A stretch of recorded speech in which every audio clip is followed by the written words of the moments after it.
زدني علما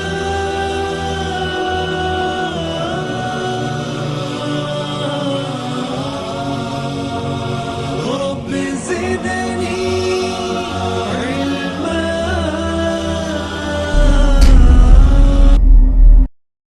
أعوذ بالله من الشيطان الرجيم. بسم الله الرحمن الرحيم. الحمد لله نحمده ونستعينه ونستغفره ونعوذ بالله من شرور أنفسنا ومن سيئات أعمالنا. من يهده الله فلا مضل له ومن يضلله فلا هادي له. أشهد أن لا إله إلا الله وحده لا شريك له وأشهد أن محمدا عبده ورسوله. أما بعد فإن خير الحديث كتاب الله وخير الهدي هدي محمد صلى الله عليه وسلم وشر الأمور محدثاتها وكل محدثة بدعة وكل بدعة ضلالة وكل ضلالة في النار. قال الله تبارك وتعالى: أعوذ بالله السميع العليم من الشيطان الرجيم. بسم الله الرحمن الرحيم. يا أيها الذين آمنوا اتقوا الله حق تقاته ولا تموتن إلا وأنتم مسلمون. يا أيها الناس اتقوا ربكم الذي خلقكم من نفس واحدة وخلق منها زوجها وبث منهما رجالا كثيرا ونساء واتقوا الله الذي تساءلون به والأرحام إن الله كان عليكم رقيبا. يا أيها الذين آمنوا اتقوا الله وقولوا قولا سديدا يصلح لكم أعمالكم ويغفر لكم ذنوبكم ومن يطع الله ورسوله فقد فاز فوزا عظيما. وقال الله تبارك وتعالى: أعوذ بالله من الشيطان الرجيم. كل نفس ذائقة الموت. رب اشرح لي صدري ويسر لي أمري واحلل عقدة من لساني يفقهوا قولي. آمین یا رب العالمین. بزرگ دوستو، عزیز ساتھی اور پدنشین ماؤ بہنوں، آج کے اس خطبہ جمعہ کا آغاز میں اللہ تبارک و تعالیٰ کی تعریف سے کرتا ہوں کہ ہر طرح کی تعریف، بڑائی اور کبریائی خالصتاً اللہ وحدہ لا شریک لہ لائق اور زیبا ہے، جس کے قبضہ قدرت میں اس کائناتوں کا ذرہ ذرہ ہے. غرض اسی کے حکم سے بدلتے ہیں یہ موسم، اسی کے حکم سے برستے ہیں یہ بادل. اللہ لا الہ الا هو الحی القیوم. اس مختصر اللہ کی تعریف کے بعد بے شمار درود و سلام ہوں جناب محمد الرسول اللہ صلی اللہ علیہ وسلم پر. اللہم صلی علی محمد وعلی آل محمد کما صلیت علی ابراہیم وعلی آل ابراہیم انک حمید مجید. اللہم بارک علی محمد وعلی آل محمد کما بارکت علی ابراہیم وعلی آل ابراہیم انک حمید مجید. اور اس کے بعد رحمتیں اور برکتیں ہوں عام طور پر تمام مومنوں اور مسلمانوں پر، خاص طور پر صحابہ کرام رضی اللہ عنہم اجمعین پر. حاضرین، جس طریقے سے آپ تک عنوان پہنچایا گیا کہ آج سامان 100 برس کا پل کی خبر نہیں، اس عنوان پر گفتگو کرنے کی کوشش کی جائیں گے. در حقیقت یہ عنوان اس جمعے کے خطبے میں ہم نے یوں چنا اس لیے کیونکہ آپ لوگوں کو اس بات کی خبر ہوگی کہ ہمارے ٹیم کا ایک اہم ممبر، ہمارا چھوٹا بھائی ہم سے چند دن پہلے جدا ہوا. در حقیقت اس کے جدائی کے صدمے نے ہمیں یہ عنوان لینے پر مجبور کیا. اور آئیں تھوڑا سا یہ باتوں کو سمجھنے کی کوشش کریں. صرف یہ خطبات سننے سنانے کے لیے نہیں ہوتے، بلکہ یہ خطبے وہ ہیں جو انسان اپنی زندگی کے اندر تبدیلی لے کر آئیں. بات کی شروعات کرتے ہیں یہاں سے کہ اللہ تبارک و تعالیٰ نے یہ جنوں اور انسانوں اور یہ دنیا کو پیدا کیا، اور سورہ زاریات میں اللہ نے واضح انداز میں یہ کائنات کی تخلیق کا مقصد، یہ جو کائنات وجود میں آئی، یہ جنوں اور انسانوں کو جو اللہ نے پیدا کیا، اس کا واضح مقصد بتاتے ہوئے اللہ نے قرآن میں کہا وَمَا خَلَقْتُ الْجِنَّ وَالْإِنسَ إِلَّا لِيَعْبُدُونَ، کہ ہم نے جنوں اور انسانوں کو محض ہماری عبادت کے واسطے پیدا کیا۔ اصل میں یہ جو ہم دنیا میں جی رہے ہیں، یہ ماں کے پیٹ میں 9 مہینے رہ کے یہ جو ہم باہر آئے ہیں، یہ جو آپ کی میری عمریں نظر آ رہی ہیں، اصل میں اللہ نے آپ کو اور مجھ کو یہ جو زندگی عطا کی ہے، یہ اصل میں اس کی عبادت کے واسطے عطا کی ہے۔ اصل میں ہم یہاں پر نماز پڑھنے کے لیے آئے ہیں، اصل میں یہاں پر ہم رب کے سامنے سجدہ کرنے کے لیے آئے ہیں، اصل میں یہاں پر ہم قرآن کی تلاوت کرنے کے لیے آئے ہیں، اصل میں یہاں پر ہم روزہ رکھ کر اس کو خوش کرنے اور راضی کرنے کے لیے آئے ہیں۔ اور اسی طریقے سے اللہ تبارک و تعالی سورہ ملک کے اندر یہی مقصد حیات کے متعلق ایک پیغام دیتے ہوئے کہتے ہیں اعوذ باللہ من الشیطان الرجیم الذی خلق الموت والحیات لیبلوکم ایکم احسن عملا۔ لوگو، یہ جو موت و زندگی کا مسئلہ ہے، یہ جو ہم نے موت و زندگی کو بنایا ہے، اصل اس لیے تاکہ تم لوگوں کو جانچ لے، تاکہ تمہارا امتحان لے لے، تاکہ یہ بات معلوم کر لے، تاکہ تمہارا ایگزامینیشن لے تم میں سے کون اپنی موت تک اللہ کی فرما برداری کر کے اللہ کے پاس آتا ہے۔ اصل یہ مقصد ہے، اور انسان یہ اپنے مقصد سے کب ہٹتا ہے؟ اس کی بہت وجوہات میں سے ایک بڑی وجہ وہ یہ کہ انسان جب دنیا سے محبت کرنے لگ جاتا ہے، جب دنیا کے اندر اپنے آپ کو مصروف کر لیتا ہے، جب دنیا کی ہر چیز سے وہ محبت کرنے لگ جاتا ہے، جب وہ دنیا کے کاموں کے اندر اپنے آپ کو مشغول کر لیتا ہے، وہ جب دنیا کی نعمتوں کے پیچھے بھاگنا شروع کر دیتا ہے، جب وہ دنیا کی آرائشیں جمع کرنا شروع کر دیتا ہے، تب اس کے بعد بندہ اپنے مقصد سے بھٹک جاتا ہے۔ پھر وہ اپنے مقصد سے بھٹک کر، پھر اللہ کی عبادت سے بھٹک کر، پھر اسلام سے غافل ہو کر، پھر وہ دنیا کی رنگینیوں میں گم ہو جاتا ہے۔ ایک بڑا اہم مسئلہ مرض یہ کہ ہمارے مقصد سے اس لیے ہم بھٹکتے ہیں کیونکہ ہم یہ دنیا سے محبت کرتے ہیں۔ دوسرا بڑا مسئلہ یہ، دوسری وجہ یہ کہ ہم نے اپنی موت کو بھلا دیا ہے، ہم نے فکر آخرت کو بھلا دیا ہے۔ یہ دو باتوں پر آج بات کرنے کی کوشش کریں گے کہ آؤ دیکھو ذرا کتنا سامان تمہارے گھر میں پڑا ہے۔ سامان 100 برس کا، پل کی قبر نہیں کہ انسان کے ایک لمحے میں یہ موت کا شکنجہ آ کر اس کو دبوچ لے، لیکن انسان چاہتا ہے کہ اس کے پاس دنیا کی نعمتیں جمع ہو جائیں۔ آؤ، کس دنیا کے پیچھے بھاگ رہے ہو؟ کون سی دنیا کے پیچھے جا رہے ہو؟ آؤ ذرا اس دنیا کے بارے میں نبی کریم صلی اللہ علیہ وسلم نے، اللہ تبارک و تعالی نے ہمیں کیا احکامات بتائیں۔ یہ دنیا بنانے والے رب نے سورہ حدید کی آیت نمبر 20 میں یہی واضح انداز میں اعلموا انما الحیات الدنیا لعب ولہ، یہ کیا ہے دنیا؟ یہ کھیل تماشے کی جگہ ہے میرے بھائی، یہ کھیل تماشا ہے۔ یہ ایسی دنیا ہے کہ معمولی کھیل تماشا جیسے ختم ہو جاتا ہے، ایسے ہی یہ دنیا ہے۔ اللہ چاہتا ہے تم سے کہ اس بات کا تم علم حاصل کر لو، یہ بات کو تم سمجھ لو۔ اعلموا انما الحیات الدنیا، یہ بات کی تم جانکاری حاصل کر لو، یہ بات کو تم سمجھ لو کہ یہ دنیا کی زندگی لعب ولہ، یہ کیا ہے؟ دنیا کھیل تماشے کی جگہ ہے، اس کے علاوہ کچھ نہیں ہے۔ تم کھیل تماشے میں دل لگا بیٹھے ہو، آؤ ذرا کھیل تماشے سے باہر نکل جاؤ۔ معمولی سڑکوں پر ہم دیکھتے ہیں کہ لوگ تماشا دکھاتے ہیں۔ کیا ایک ٹائم پہ مداری کا تماشا ہوا کرتا تھا، پھر یہ سرکس کے تماشے ہوتے ہیں۔ کوئی انسان اپنے گھر سے نکلے ایک مقصد کے تحت کہ اسے ایک منزل پر پہنچنا ہے، راستے میں اسے یہ تماشا نظر آ جائے اور وہ تماشے میں اپنے پورے وقت کو ضائع کر دے، کتنی بے وقوفی ہوگی وہ انسان کی۔ لوگوں، یہ دنیا میں ہم آئے ہیں، یہ سفر ہماری منزل آخرت ہے، ہماری منزل جنت ہے۔ تم یہ دنیا کے اندر اگر کھو جاؤ گے، اگر یہ دنیا کے تماشوں میں تم کھو جاؤ گے تو اپنی منزل تک، جنت تک نہیں پہنچ سکو گے۔ یہ دنیا کیا ہے جس دنیا کے پیچھے ہم پڑے ہیں؟ یہ دنیا کی حقیقت کیا ہے؟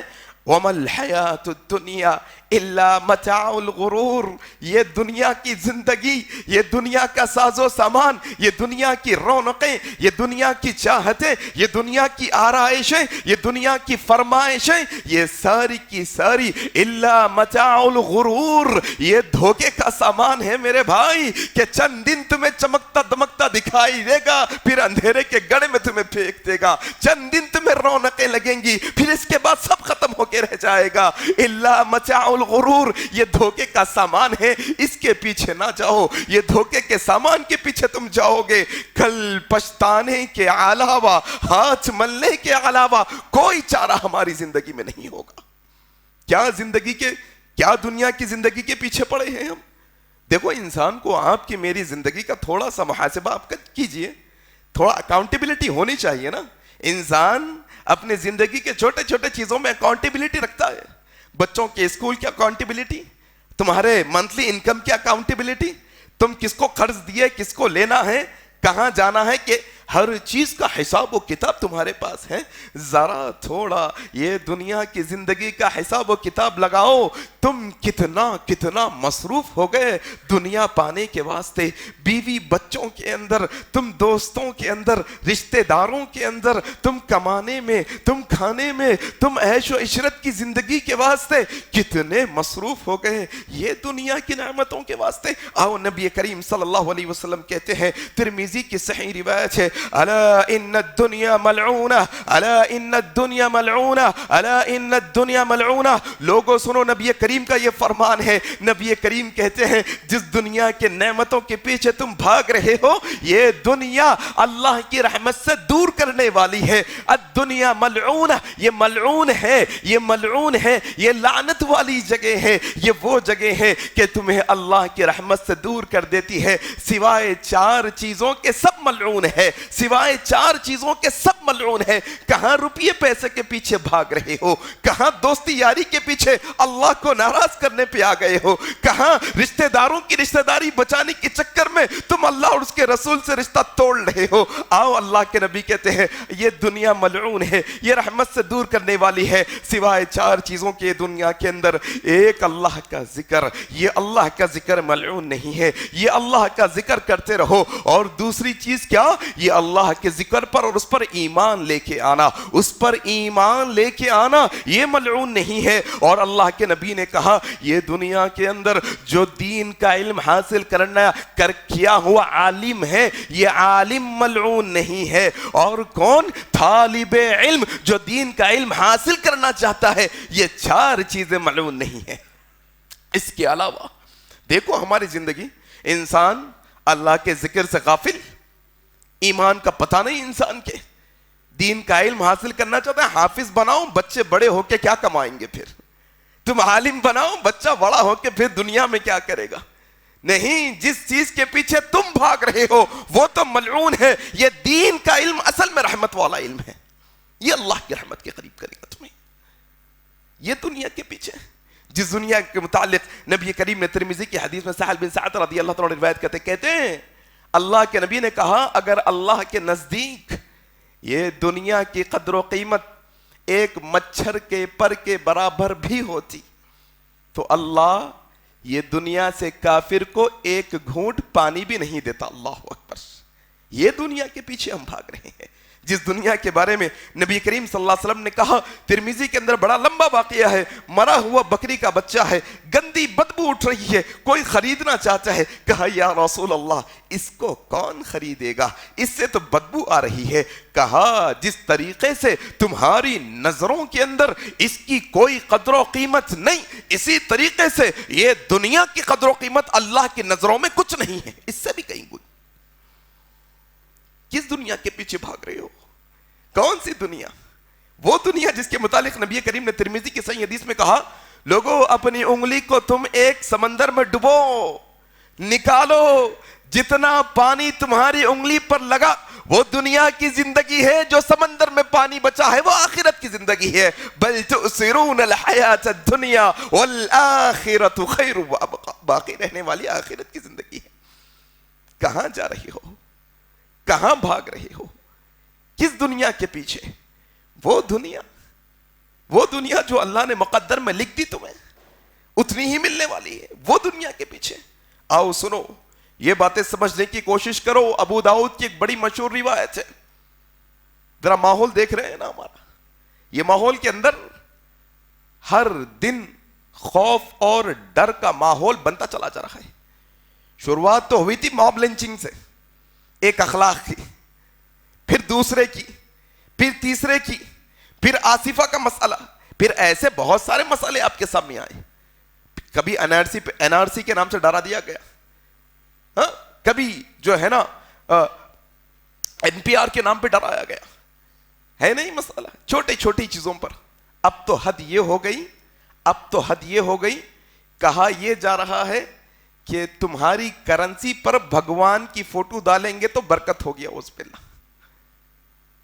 ابو داؤد کی یہ حدیث سمجھو، دنیا کی محبت، دنیا کی چاہت کیا موڑ پہ لے کے آئی۔ حضرت ابو ہریرہ اور غالباً دوسرے صحابی روایت کرتے ہیں، ابو داؤد کی صحیح روایت ہے، اللہ کے نبی صلی اللہ علیہ وسلم نے کہا کہ ایک وقت آئے گا کہ تم پر ساری قومیں ایسے ٹوٹ پڑیں گی جیسے بھوکے دسترخوان پر ٹوٹ پڑتے ہیں، ایسے ٹوٹ پڑے گی۔ کہا یا رسول اللہ تعداد میں کم ہوں گے؟ کہا نہیں، تعداد میں تو بہت ہوں گے تم، تعداد میں تو بہت ہوں گے تم، لیکن تمہاری اوقات، تمہاری بساط، تمہارا وقار، تمہارا مرتبہ، تمہارا وزن ایسے ہوگا جیسے سمندر پر جھاگ اور کف ہوتا ہے، کف کا کوئی وزن نہیں، دکھنے میں تو بہت ہوتا ہے لیکن اس کا کوئی وزن نہیں ہوتا۔ تم تعداد میں تو بہت ہوں گے لیکن تمہارا وزن ختم ہو جائے گا۔ کہا یا رسول اللہ کیا وجہ ہے کہ انسان اتنے مسلمان ہوتے ہوئے، اتنی تعداد میں ہوتے ہوئے ہمارا وقار، ہمارا وزن کیوں ختم ہو جائے گا؟ کہا تمہارے اندر ایک وہن نامی بیماری آ جائے گی، وہن کی وجہ سے تم ایسے جو ہے نا مسئلے پر پھنس جاؤ گے، ایسے مسئلے کے شکار ہو جاؤ گے کہ تمہارے اندر یہ بیماری جب۔ کہا یا رسول اللہ وہن کیا ہے؟ کہا وہن یہ ہے کہ تمہارے دلوں کے اندر دنیا کی محبت اور موت سے نفرت آ جائے گی۔ اللہ اکبر، یہی مسئلہ ہے نا آج انسان دنیا کی چاہت کے واسطے، انسان دنیا کی محبت کے واسطے کتنا مرا جا رہا ہے۔ انسان چاہتا ہے کہ اس کی دنیا نہ لوٹے، انسان چاہتا ہے کہ اس دنیا کی نعمتوں میں اس کے کوئی کمی نہ ہو۔ انسان تو دنیا مانگتا رہتا ہے اللہ تعالیٰ سے، انسان تو چاہتا ہے کہ اسے ہمیشہ، اللہ تو بار بار کہہ رہا ہے بل تؤثرون الحیات الدنیا والآخرۃ خیر وابقیٰ، بندو باقی رہنے والی آخرت ہے، تم آخرت کو مانگ لو۔ والآخرۃ خیر وابقیٰ، بندے آخرت مانگ لے، بندے ہم نے تیرے واسطے جنت بنائی ہے، آ تو جنت کا سوال کر لے ہم سے، آ تو آخرت کی فکر کر لے، تو جنت کی نعمت ہی ہم سے مانگ لے۔ بندہ چاہتا ہے کہ اس کو صرف دنیا چاہیے۔ دیکھو آپ چھوٹے بچوں کو دعا سکھائی جاتی ہے تو بس دنیا مانگنے کی دعا سکھائی جاتی ہے، بڑے دعا کرتے ہیں، دنیا مانگنے کی دعا کرتے ہیں، ماں اپنے بچوں کو دعا دیتی ہے، دنیا کی نعمتوں کی دعا دیتی ہے، بڑے اپنے چھوٹوں کو دعا دیتے ہیں، دنیا مانگنے کی دعا دیتے ہیں۔ بھائی دعا میں خیال رکھنا، کون سی دعا میں کس بات کا خیال رکھنا؟ دنیا کی نعمتوں کا خیال رکھنا، بس یہی ہمارا معاشرہ ہو گیا۔ آؤ کہ اللہ کے نبی صلی اللہ علیہ وسلم نے صحیح مسلم کی روایت میں کہا، یہ درہم و دینار کے بندے، یہ دنیا کے لالچی بندے، یہ دنیا کی چاہنے والے بندے، یہ درہم و دینار کے بندوں کے متعلق اللہ کے نبی نے صحیح مسلم کی حدیث میں کہا، ہلاک ہو دینار کا بندہ، ہلاک ہو درہم کا بندہ، کہ جہاں پیسہ ہوتا ہے انسان وہاں چلا جاتا ہے، جہاں پیسہ ہوتا ہے وہاں ہاں میں ہاں ملا دیتا ہے، جہاں پیسہ ہوتا ہے وہاں پر ایمان سے بھی کمپرمائز کر لیتا ہے، جہاں پیسہ ہوتا ہے انسان اپنے عقیدے سے بھی کمپرمائز کر لیتا ہے، جہاں پیسہ ہوتا ہے وہاں بندہ اللہ کے عبادت سے بھی کمپرمائز کر لیتا ہے، جہاں پیسہ ہوتا ہے انسان اسلام کے تعلیمات سے بھی کمپرمائز کرنا شروع کر لیتا ہے۔ ہلاک ہو یہ دنیا چاہنے والا بندہ، درہم و دینار کا بندہ۔ اسی لیے مسند احمد کی بڑی اہم روایت آپ کے سامنے رکھنے لگا ہوں۔ اللہ کے نبی صلی اللہ علیہ وسلم نے کہا کہ دیکھو زیادہ راحت اور عیش کی زندگی گزارنے سے بچو۔ اللہ اکبر، کیا اللہ کے نبی نے کہا مسند احمد کی حدیث میں، زیادہ راحت اور عیش کی زندگی گزارنے سے بچو، کیونکہ اللہ کے سچے بندے زیادہ راحت اور عیش کی زندگی کو پسند نہیں کرتے۔ اللہ اکبر۔ دیکھو آپ صحابہ کی زندگی، تابعین، تبع تابعین، محدثین کی زندگی، انہوں نے کبھی عیش و عشرت کو پسند نہیں کیا، انہوں نے آخرت کے مقابلے میں کبھی دنیا کو پسند نہیں کیا، کبھی انہوں نے نہیں چاہا۔ حضرت محمد رسول اللہ صلی اللہ علیہ وسلم کے صحابی آئے ہیں فارس سے، سلمان فارسی، ضعیف ہو گئے، کہا اے سلمان الفارسی آپ کے واسطے گھر بنانا چاہتے ہیں۔ لوگوں نے کہا نہیں چاہیے مجھے، بار بار اصرار، کہا نہیں چاہیے، ایک تو بنا لو، کہا نہیں، بہت اصرار پر کہا کہ دیکھو اگر بنانا چاہتے ہو تو میرے لیے ایک ایسا کمرہ بنانا جس میں میرے پیر پورے نہ کھلے اور جب میں کھڑا ہوں تو میرا سر چھت کو لگ جائے۔ اللہ اکبر۔ معمولی گھر بنانا میرے واسطے۔ اللہ کے نبی صلی اللہ علیہ وسلم چٹائی پر لیٹے ہوئے ہیں، عمر بن خطاب آئے، رونے لگ گئے، یا رسول اللہ کیا دیکھتے ہیں ہم آپ کی پیٹھ پر؟ چادر کے، چٹائی کے نشان۔ یا رسول اللہ آپ کے واسطے اگر حکم کریں گدے کا انتظام کر دیں، نرم بستر کا انتظام۔ کہا عمر یہ دنیا سے میرا کیا لینا، یہاں تو میں ایک مسافر کی طرح آیا ہوں، بس ایک اجنبی مسافر کی طرح میں رہ رہا ہوں۔ یہ راحتیں پانا اصل میں بیماری ہے ہمارے اندر۔ یہ راحتیں پانا، یہ عیش و آرام کی زندگی کے واسطے محنت کرنا، اصل میں یہ دنیا کی محبت کی بیماری، وہ یہ وہن کی بیماری ہے، اس کو نکال کر پھینکنا ہوگا۔ جانتے ہیں یہ دنیا کی نعمتیں پانا، یہ دنیا کی نعمتیں حاصل کر لینا، اللہ اکبر۔ حضرت بشر رحمہ اللہ کہتے ہیں جو بندہ یہ دنیا کی نعمتیں مانگتا ہے، بار بار یہ دنیا کی نعمتوں کا اللہ سے سوال کرتا ہے، اصل میں یہ بندہ کل قیامت کے دن اللہ کے سامنے دیر تک حساب دینے کا سوال کرتا ہے۔ اللہ اکبر۔ تم جتنی نعمتیں مانگتے چلے جاؤ گے وہ دینے سے نہیں تھکے گا، لیکن کل قیامت کے دن پھر وہ نعمتیں جو تم نے مانگی ہے اس سے، جو اس نے تمہیں عطا کی ہے، پھر اس کا جواب تمہیں دینا ہے کل قیامت کے دن۔ انسان کو اس کی سمجھ نہیں۔ حضرت عبداللہ بن عمر کہتے ہیں اللہ کے نبی ایک دفعہ میرا ہاتھ پکڑ لی، میرے کندھے کو پکڑا، کہا عبداللہ یہ دنیا کے اندر ایسے رہنا جیسے ایک اجنبی مسافر رہتا ہے۔ اللہ اکبر۔ اجنبی مسافر، ذرا دیکھو تم سفر کرو، 1500 کلومیٹر کا سفر کرو، تم جتنا کم سامان رکھو گے اتنا آسان سفر تمہارا ہوگا، جتنا زیادہ سامان اپنے ساتھ لاد کر پھرو گے اتنی مشکل تمہیں ہونے والی ہے۔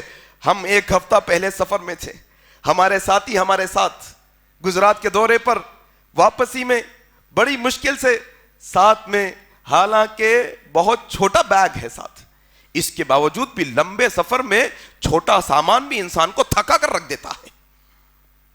ساتھی کہنے لگے یہ بیگ مجھے پریشان کر رہا ہے، یہ میرا سامان مجھے پریشان کر رہا ہے۔ میں نے کہا ہاں اللہ کے نبی نے یہی کہا کہ مسافر ایسے جیسے اجنبی، کم سامان کے ساتھ تم سفر کرو گے تو تمہاری کل آخرت آسان ہونے والی ہے۔ جتنے سامان اور نعمتوں کو پانے کی کوشش کرو گے یہ دنیا کے اندر، پھر کل قیامت کے دن اس کا تمہیں حساب دینا ہے۔ اسی طریقے سے میرے بھائی ترمذی کی روایت ہے، حضرت کعب رضی اللہ تعالیٰ عنہ روایت کرتے ہیں، کہتے ہیں اللہ کے نبی صلی اللہ علیہ وسلم نے کہا دیکھو انسان کے زندگی میں ایمان کی زندگی چاہیے نا، انسان کو ایمان کی زندگی، اور یقین جانیے گا دنیا کی ساری نعمتیں ایک طرف، ایمان کی دولت ایک طرف، دنیا کی ساری دولت ایک طرف، ایمان کی دولت ایک طرف، مقابلہ نہیں ہو سکتا ایمان کی دولت کا، ایمان کی دولت کا مقابلہ نہیں ہو سکتا کوئی نعمت کے بدلے میں۔ کوئی مسلمان یہ چاہے گا کہ جو دین کی دولت اسے ملی ہے وہ دین کی دولت اسے چھن جائے اور دنیا کی نعمت اسے مل جائے؟ کوئی مسلمان نہیں چاہے گا، جتنا ادنا سے ادنا مسلمان کیوں نہ ہو۔ حضرت کعب روایت کرتے ہیں، ترمذی کی روایت، دین کی حفاظت تم چاہتے ہو، تمہارے نسلوں میں دین کی حفاظت چاہتے ہو، تمہارے گھرانوں میں تم دین کی حفاظت چاہتے ہو، اللہ کے نبی صلی اللہ علیہ وسلم نے کہا مثال دے کر، 2 بھوکے بھیڑیے خون خار جو بھیڑیے ہوتے ہیں، یہ دو بھوکے بھیڑیے بکریوں کے ریوڑ میں گھس جائیں اتنا نقصان نہیں ہوتا۔ اگر ایک مسلمان کی زندگی میں جان اور مال کی محبت آ گئی تو دین کا اتنا بڑا نقصان ہوتا ہے، اتنا بڑا نقصان۔ کس کی محبت؟ مال کی اور جان کی محبت۔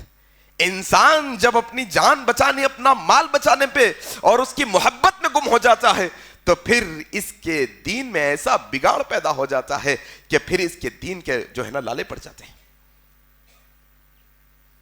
یہ دنیا کی محبت کے پیچھے۔ آؤ ہم آپ کو وہ نوجوان کے بارے میں بتاتے ہیں، وہ نوجوان جس نوجوان کی کہانی، جس نوجوان کا واقعہ ہم نوجوانوں کے واسطے ایک بہترین عبرت ہے۔ وہ نوجوان جو نوجوان ایک ایسے گھرانے میں پیدا ہوا جہاں پر شرک و بدعات کا واویلا مچا ہوا ہے، پورا خاندان بدعات کے اندر ملوث ہے۔ یہ نوجوان پیدا ہوا، ذرا بڑا ہوا، اللہ نے بہترین گلے کی صلاحیت دی تھی، بڑے بہترین انداز سے گلے سے آواز نکلتی تھی۔ جیسے ہی اس کی آواز نکلی، ادھر بہکانے والوں نے، شیطان صفت لوگوں نے، انسانوں میں بھی شیطان ہوتے ہیں، جنوں میں بھی شیطان ہوتے ہیں، شیطان صفت لوگوں نے کہا تمہاری آواز اچھی ہے، تم ایک اچھے سنگر بن سکتے ہو۔ لوگوں نے اس کے کانوں میں بات ڈالی۔ پھر وہ نوجوان بھی طے کر لیا کہ میری زندگی میں مجھے ایک پروفیشنل سنگر بننا ہے۔ یہاں تک کہ پوری تیاریاں ہو گئی کہ ایک بڑے پروگرام میں اس کو جانے کے لیے تیاری کرنا ہے، اس کے بڑے بھائی سے اجازت لینی ہے۔ یہ ساری تیاریوں میں تھا۔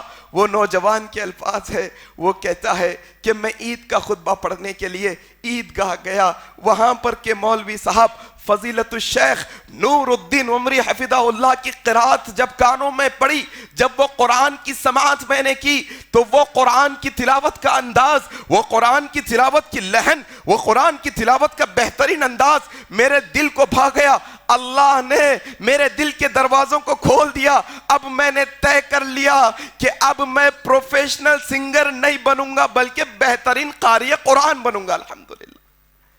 وہ نوجوان کی زندگی، وہ ہمارا چھوٹا بھائی، وہ ہمارے ٹیم کا ایک ممبر، وہ ہمارا لخت جگر، وہ ہمارے جسم کا ایک حصہ چند دن پہلے ہم سے دور ہوا۔ حبیب، یہ میرا چھوٹا بھائی گیا وہ دنیا سے۔ جب بھی کسی سے ملتا، اللہ کے نبی کی حدیث کے مطابق اللہ کے نبی نے کہا جب تم کسی سے محبت کرتے ہو اللہ کے واسطے تو ظاہر کر دو۔ ہم نے دیکھا وہ بندہ کئی لوگوں کے سامنے ہم سے، اکثر لوگوں سے کہا کرتا ہم آپ سے اللہ کے لیے محبت کرتے ہیں، بھیا میں آپ سے اللہ کے لیے محبت کرتا ہوں، مولوی صاحب میں آپ کے اللہ کے لیے۔ اس نے دنیا کی زندگی کو ترجیح نہیں دی نوجوانوں، اس نے دین کو ترجیح دی، اس نے دنیا کی عیش و آرام کی زندگی کی قربانی دی، اور پھر وہ آیا دین کی طرف۔ کتنے سال؟ 21 سال کا نوجوان، 21 سال کا نوجوان، 6 مہینے ہوئے شادی ہو کر، نکاح ہو کر۔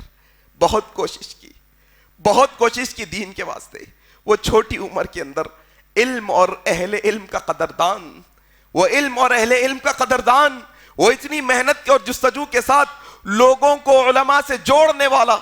آج اسلامک اسکالر نام سے ایک یوٹیوب چینل بنایا، اللہ اکبر، آج بھی چل رہا ہے، اور ہم یقین رکھتے ہیں کہ جب تک اس کی ایجاد کی ہوئی یہ سارے نیک کام ہیں، جب تک چلتے رہیں گے اللہ اس کو اس کا اجر دے گا انشاءاللہ۔ بہت ہمت جٹا کر آج کا خطبہ دے رہا ہوں۔ اصل میں پوری ہماری ٹیم کے راتوں کی نیند غائب ہے، پوری ٹیم کی۔ کیوں؟ آنن فانن، رات کو سوئے، صبح کو خبر آئی کہ ہمارا بھائی ہمارے بیچ میں نہیں، دل دہل گیا، راتوں کی نیندیں غائب ہے، دن کا چین غائب ہے۔ کیوں؟ ایک ہیرا تھا جو ہم سے جدا ہو گیا، وہ بچہ، اس کی زندگی ہمارے لیے درس عبرت ہے، اس کی زندگی ہمارے لیے عبرت ہے نوجوانوں، کہ دیکھو یہ دنیا کی زندگی میں تم گم ہو کر کہیں آخرت کی قربانی نہ دے دو، کہیں ایسا نہ ہو کہ دنیا تو اللہ تمہیں دے دے، کہیں تم آخرت کو نہ بھلا بیٹھو، کہیں اللہ کی دی ہوئی نعمتوں میں اتنے مگن نہ ہو جاؤ کہ پھر کل تمہیں آخرت کے دن پچھتانا پڑے۔ آؤ میرے بھائی، اللہ تبارک و تعالی یہی دنیا کی محبت کے متعلق سورہ آل عمران کے اندر کہتا ہے وَمَن يُرِدْ ثَوَابَ الدُّنْيَا نُؤْتِهِ مِنْهَا۔ دیکھو تم میں سے جو چاہتا ہے اس کو دنیا مل جائے، نُؤْتِهِ مِنْهَا، اللہ دے دیتا ہے اللہ پھر انہیں، جس کو دنیا چاہیے اللہ ان کو دنیا دے دیتا ہے۔ وَمَن يُرِدْ ثَوَابَ الْآخِرَةِ، جس کو آخرت کے دن اجر چاہیے، نُؤْتِهِ مِنْهَا، پھر اللہ ان کو آخرت میں دیتا ہے۔ کیا چاہیے ہم کو؟ دنیا چاہیے، آخرت چاہیے؟ آخرت کے مقابلے میں دنیا یا دنیا کے مقابلے میں آخرت؟ کس کی قربانی ہم دینا چاہتے ہیں؟ سمجھ نہیں ہے ہم لوگوں کو آج بھی سمجھ نہیں۔ آؤ سنو، یہ باتیں سمجھنے کی کوشش کرو۔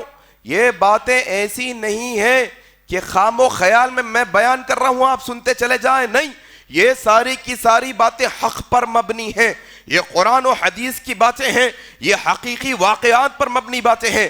سورہ آل عمران میں اللہ تبارک و تعالی کہتا ہے کل نفس ذائقۃ الموت، ہر نفس کو موت کا مزہ چکھنا ہے۔ ہر نفس یہ دنیا میں آیا ہے، پھر ایک ایسا لمحہ آنے والا ہے وَلَن يُؤَخِّرَ اللَّهُ نَفْسًا إِذَا جَاءَ أَجَلُهَا، جب انسان کی موت کا وقت آ جاتا ہے، جب اس کا وقت قریب ہو جاتا ہے تو پھر اللہ اس کو اپنے پاس بلا لیتا ہے، پھر اس کی روح کو اس کے جسم سے نکال لیتا ہے۔ کیا کہا اللہ نے؟ وَمَا كَانَ لِنَفْسٍ أَن تَمُوتَ إِلَّا بِإِذْنِ اللَّهِ۔ لوگوں یاد رکھو، اللہ کے حکم کے بغیر کسی کو موت نہیں آتی، یہ وقت مقررہ ہے، ماں کے پیٹ میں لکھ دیا گیا ہے کہ انسان یہ دنیا سے کب جانے والا ہے، اس کی موت کب آنے والی ہے۔ نوجوانوں ذرا اس طرف توجہ دو، ذرا اس طرف توجہ دو۔ کیا معاشرے کے اندر نوجوانوں کی موتیں ہمیں اس بات کا درس نہیں دیتی؟ کچھ مہینے پہلے کی بات ہے، 1 گھنٹہ پہلے، نکاح سے 1 گھنٹہ پہلے ایک 25 سال کا نوجوان 32 سال کا نوجوان چل بستا ہے، 1 گھنٹہ پہلے۔ کیا یہ نوجوانوں کی موت ہے؟ نوجوانوں ہمیں اس بات کی عبرت نہیں دیتی کہ 10 دن پہلے 2 ڈاکٹرز میاں بیوی 2 مہینے شادی ہو کے ہوا، چاہے سبب جو بھی ہو، اللہ کے حکم کے بغیر ان کی موت نہیں ہو سکتی تھی۔ اللہ نے وقت لکھ دیا تھا ان لوگوں کا، چاہے وہ 1 گھنٹے پہلے جانے والے اس نوجوان کا مسئلہ ہو، چاہے وہ ڈاکٹر جوڑے کا مسئلہ ہو، چاہے ہمارے بھائی حبیب کا مسئلہ ہو، کہ وہ اللہ کے حکم کے بغیر موت نہیں آتی۔ نوجوانوں یہ بات کو سمجھو، یہ بات کو سمجھو، یہ موت کا شکنجہ ہمارے سروں پر ہمیشہ منڈلا رہا ہے، یہ کسی لمحے ہمیں آ کر دبوچ سکتا ہے،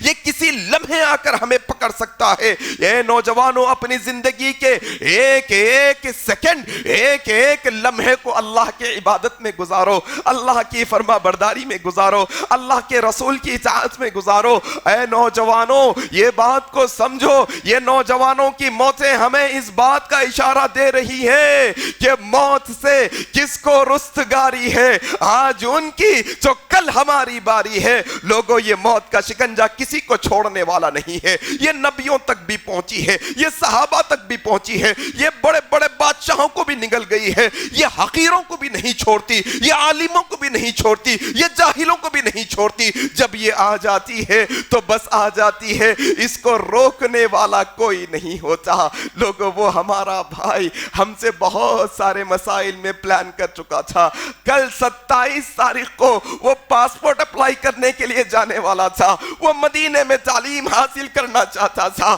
وہ اپنی ترتیب میں چل رہا تھا، وہ کوشش میں لگا ہوا تھا کہ علم حاصل کرے، لیکن اللہ کو جو منظور تھا وہ ہوا۔ اللہ ہم تیرے اس فیصلے پر راضی ہے، اللہ ہم اس تیرے فیصلے پر راضی ہے۔ اللہ ہمیں صبر کی توفیق عطا فرما دے، اللہ ہمیں صبر کرنے کی توفیق عطا فرما دے۔ اللہ تجھ سے یہ دعا کرتے ہیں ہمارے وہ چھوٹے بھائی کے تو درجات کو بلند فرما دے اللہ، اللہ اس کے ساری بشری لغزشوں کو تو معاف فرما دے اللہ، اللہ اس کے سارے نیک اعمال کو تو قبول فرما لے اللہ۔ اروند کروٹ اس کی قبر قبر میں اس پر رحمت نازل فرما دے اللہ. لوگوں سنو نوجوانوں سنو. نوجوانوں سے اس لیے مخاطب ہو رہا ہوں کیونکہ بوڑھے لوگوں کو اس بات کا اندازہ ہو جاتا ہے کہ بال تو اب سفید ہو گئے ہیں, آنن فانن موت کی طرف ہم جا رہے ہیں. لیکن وہ نوجوان جن کے بال کالے ہیں, ابھی جو ہے ان کی کمر میں دم خم ہے, وہ یہ سمجھتے ہیں کہ بوڑھے ہو کر مریں گے. نہیں لوگوں, آؤ نبی کریم صلی اللہ علیہ وسلم کی یہ حدیث میں آپ کے سامنے رکھنے لگا ہوں. کیا حدیث ہے؟ اللہ کے نبی صلی اللہ علیہ وسلم نے فرمایا, عبداللہ ابن عمر روایت کرتے ہیں, صحیح بخاری کی روایت ہے, اللہ کے نبی صلی اللہ علیہ وسلم نے فرمایا, دیکھو اگر تمہیں شام تک زندگی مل جائے, اگر تم کو شام تک زندگی مل جائے, صبح کا انتظار کی توقع نہ رکھو, اور اگر اللہ تمہیں صبح تک زندگی دے دے تو پھر شام ہونے تک کی توقع نہ رکھو. تم یاد رکھو, بیماری آنے سے پہلے اپنے صحت کی زندگی کو غنیمت جانو, اور یاد رکھو اپنی موت آنے سے پہلے اپنی زندگی کو تم غنیمت جانو. کبھی بھی آ سکتا ہے موت کا فرشتہ. یہ نہیں دیکھتا جوان بوڑھے بچے امیر غریب علم کچھ نہیں, بس یہ آ جاتی ہے تو بس آ جاتی ہے, اس کو روکنے والا کوئی نہیں. یہ نبی کریم کی تعلیمات ہیں. اسی لیے اللہ کے نبی نے کیا کہا؟ اللہ کے نبی صلی اللہ علیہ وسلم نے فرمایا, اکثر الذکر, لوگوں زیادہ کثرت سے ذکر کرو. کس کو؟ یہ لذتوں کو کاٹنے والی ہے, یہ کاٹ کے رکھ دیتی ہے تمہاری خواہشوں کو. تمہارے من میں خواہش پیدا ہو رہی ہے دنیا پانے کی, تمہارے من میں یہ چاہت ہو رہی ہے دنیا حاصل کر لینے کی. حادم اللذاتی, یہ تمہارے چاہتوں کو کاٹ, یعنی الموت, یہ موت کا تذکرہ کرتے رہو, کیونکہ یہ دنیا کی لذتوں کو کاٹ کے رکھ دیتی ہے. بیماری بھی بچائی, علاج بھی بتایا. علاج یہ کہ انسان اپنی موت کو یاد کرتا رہے, اپنی موت کو یاد کرتا رہے, اور یہ بات سمجھنے کی کوشش کرے کب آتی ہے موت. ترمذی کی صحیح روایت, عبداللہ بن عمر رضی اللہ تعالیٰ عنہ روایت کرتے ہیں, کہہ رہے ہیں کہ ہم ایک جھونپڑی کو درست کر رہے تھے. ایک جھونپڑی بنی ہوئی ہے, ہم جھونپڑی کے چھاپے درست کر رہے ہیں, اس کے چھپر کو درست کر رہے ہیں. اللہ کے نبی ہمارے پاس سے گزرے, کہا کیا کر رہے ہو؟ کہا یا رسول اللہ ابھی تھوڑی دیر کے لیے کام کر رہے ہیں, جھوپڑی کو درست کر رہے ہیں. کہا تمہاری جھوپڑی درست کرنے سے کم وقت میں موت آ سکتی ہے, موت کی تیاری کرو. اللہ اکبر, اس سے بھی پہلے موت آ سکتی ہے. تمہاری جھوپڑی درست ہونے سے پہلے بھی موت آ سکتی ہے. یہ موت ہے. بھول گیا انسان, بھول گیا. اس کی نیند فجر میں ہوشیار نہیں ہوتی. کیوں؟ دنیا کی آرائشوں, دنیا کی محبت نے ایسا گھیر لیا, بے سدس ہو جاتا ہے انسان. خوف خطر ختم ہو گیا انسان کے ذہنوں میں سے, فکر آخرت ختم ہو گئی انسانوں کے ذہنوں میں سے. سمجھتا نہیں انسان یہ بات کو. میرے بھائی, عبداللہ بن عمر رضی اللہ عنہ روایت کرتے ہیں, ابن ماجہ کی صحیح روایت. ایک سوال کرنے والے نے پوچھا, یا رسول اللہ بتائیں سب سے اچھا مومن کون ہے, سب سے افضل مومن کون ہے, ایمان والوں میں سب سے اچھا ایمان والا, افضل ایمان والا, افضل مومن کون؟ نبی کریم نے کہا جس کے اخلاق سب سے اچھے ہیں, جس کے اخلاق سب سے اچھے, وہ سب سے اچھا مومن. اور پھر پوچھنے والے نے پوچھا, یا رسول اللہ بتائیں عقل مند مومن کون ہے, عقل مند مومن کون ہے؟ کہا عقل مند مومن وہ ہیں جو اپنی موت کو بار بار یاد کرنے والا ہو. اللہ اکبر, یاد کرو اپنی موت کو, اپنی موتوں کو یاد کرو کہ ایک دن آئے گا, تم چاہے جس عمر کے ہو, یہ فرشتے آ کر ہمارے جسموں سے یہ روح کو نکالنے والے ہیں. بے سد, بے یار و مددگار, ہم اپنے گھروں کے تختوں پر پڑے ہوں گے, ہلنے کی گنجائش نہیں ہوگی. یاد کرو جب تمہارے کپڑے اتار کر تمہیں نہلایا جائے گا, ذرا یاد کرو تمہیں کفن پہنایا جائے گا. ذرا یاد کرو نوجوانوں, ذرا یاد کرو وہ وقت کو کہ تمہاری نماز جنازہ پڑھی جا رہی ہے, ذرا یاد کرو ڈولے میں اٹھا کر ہمارے اپنے دوست ہمارے رشتہ دار کندھوں پر ہماری میت کو لے جا رہے ہیں. ذرا یاد تو کرو, ذرا یاد تو کرو موت کے وہ مرحلے کو. قبرستان میں داخل ہو گئے, ڈال رہے ہیں منو مٹی کے اندر آپ کی میری میت کو. ذرا یاد تو کرو او قدموں کی آہٹ کو جو مردہ دفنانے کے بعد سنتا ہے. ذرا یاد کرو خبر کی پہلی رات کو کہ فرشتے آئیں گے سوال کرنے کے لیے. بھول گیا انسان یہ سارے مسئلوں کو, بھول گیا. کیا کرنا ہے؟ اکثر الذکری, کثرت سے یاد کرنے کا ایک معنی یہ بھی ہے کہ انسان کو چاہیے کہ جب اس کے عزیز و اقارب یا کسی مسلمان کا انتقال ہو جائے میتوں میں شریک ہوں, جنازوں کو کاندھا دے, خود اپنے ہاتھوں سے اپنے مردوں کو پانی نہلائیں, خود اپنے ہاتھوں سے ان کو کفن پہنائیں, اپنے ہاتھوں سے خبر کو کھودیں, خود خبر میں اتر کر اپنے مردوں کو دفنائیں, تاکہ بار بار یہ جو نظر ہے ہماری موت پر بنی رہے, تاکہ صراط المستقیم پر ہماری زندگی رہے. ہمارا الٹا ہے نا مسئلہ, ہم تو ڈرتے ہیں, موت سے بھی ڈرتے ہیں, میت سے بھی ڈرتے ہیں. انسان کا ڈر ایسا, خود کا سگا بیٹا باپ کی میت کو ہاتھ لگانے ڈرتا ہے. اللہ اکبر. خود کا سگا بیٹا اپنی باپ کی میت کو ہاتھ لگا, دور دور بھاگتے ہیں لوگ, سمجھتے ہیں میت شیطان ہے کیا, اعوذ باللہ. ارے ہمارا اپنا رشتہ دار ہے, وہ شیطان نہیں انسان ہے, صرف اس کے اندر جان نہیں, یہ فرق ہے اس میں ہم میں. تم اس کو کیا لوگ کہتے ہیں وہ اس کا نہلا ہوا پانی پیر نہیں رکھتے, قبرستان جاتے ہیں فرض سمجھتے ہیں ہاتھ منہ دھونا, حالانکہ نہ ان کے ہاتھ کو مٹی لگی, نہ خبر کھودے, نہ پانی نہلائے. ڈر بیٹھایا گیا. نہیں لوگوں, اپنے ہاتھوں سے کرو.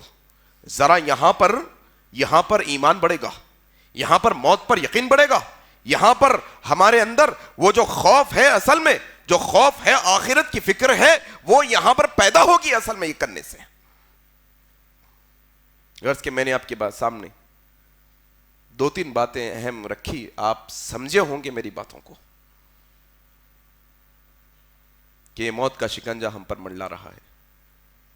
خاص طور پہ نوجوانوں سے میں مخاطب ہوں, خاص طور پہ میرے بھائی, اپنی زندگیوں کے اندر اصلاح لا, اپنی زندگی کے اندر سدھار لاؤ.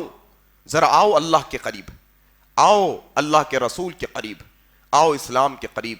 اللہ سے دعا ہے کہ جو باتیں حق اور سچ کہی گئی ہیں اللہ تبارک و تعالی آپ کو اور مجھ کو کہنے سننے سے زیادہ عمل کرنے کی توفیق عطا فرما دے. الہ العالمین, ہم میں سے جو کوئی یہ دنیا چھوڑ کے جا چکے ہیں, اللہ وہ تمام مسلمانوں کی تم مغفرت فرما دے. اللہ تو ان کی بشری لغزشوں کو تو معاف فرما دے. اللہ تو ان کے درجات کو بلند فرما دے. اللہ جتنے لوگ زندہ ہیں, اللہ یہ تمام مسلمانوں کو, تمام انسانوں کو مرنے سے پہلے اپنی آخرت کی فکر کرنے کی توفیق عطا فرما دے. اللہ تو ہمیں جب تک زندہ رکھ, اسلام پر زندہ رکھ. جب ہماری موت آئے تو اسلام پر آئے. سبحانک اللہم وبحمدک اشہد ان لا الہ الا انت استغفرک واتوب الیک. والسلام علیکم ورحمۃ اللہ وبرکاتہ. مزید علماء اور مقررین کے بیانات سننے کے لیے ہمارے YouTube چینل کو سبسکرائب کیجیے. جزاک اللہ.